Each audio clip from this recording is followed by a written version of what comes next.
I thought the will was a punishment. 30 days in her rotting mansion, no money, no help. Survive it, and I'd inherit her fortune. Fail, and everything went to my relatives. They smirked in the lawyer's office when the terms were read. My aunt whispered loud enough for me to hear, "He'll last a week, he's soft." They thought I was weak. They thought wrong. The first night, the house greeted me with silence.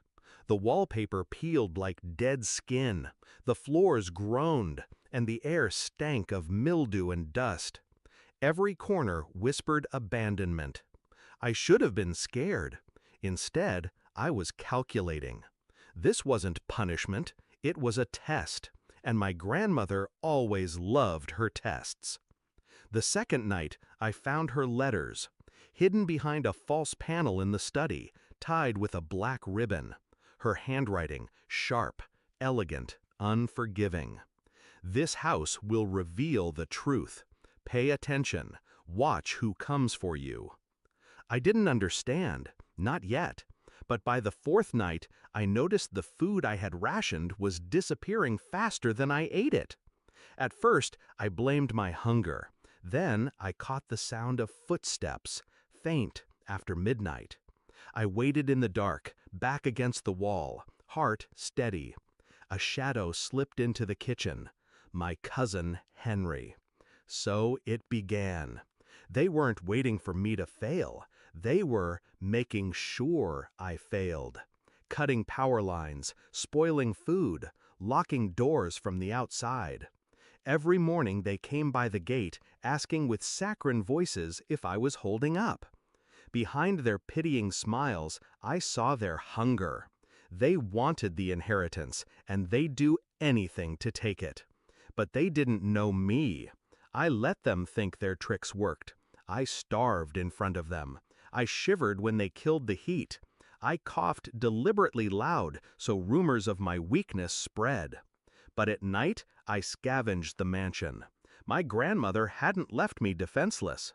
Hidden caches of canned food in the cellar, an old generator buried under tarps, keys tucked in hollow books. She had prepared me for their cruelty, and I used everything. By the 15th night, I was no longer surviving. I was planning. The mansion wasn't a prison, it was a stage, and my relatives were the perfect audience. I documented everything. Photographs of Henry sneaking in, recordings of my aunt tampering with the locks, proof of sabotage, betrayal, and attempted fraud. The more they struck, the deeper they buried themselves. And I smiled in the dark, knowing exactly how this would end. Day 22, the storm came. The old roof leaked, and water flooded the hallways. My relatives arrived at the gate with umbrellas and smug looks, waiting for me to beg. I opened the door just enough for them to see my soaked clothes, trembling hands. "I can't do this anymore," I whispered. Their eyes lit up like vultures finding fresh meat. But I didn't quit. I let them stew in anticipation, convinced my collapse was days away. Meanwhile, I prepared my finale. Day 30 arrived. I walked out of the mansion thinner, hollow-eyed, and silent. The lawyer gathered us all in his office, the will on the table. My relatives leaned forward, barely able to hide their excitement. He cleared his throat. By surviving the 30 days, the inheritance, now...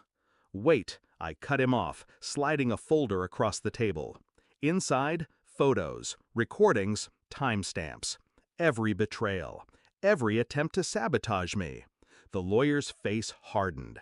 This is criminal. My relatives froze. Their smirks cracked, drained, fell apart.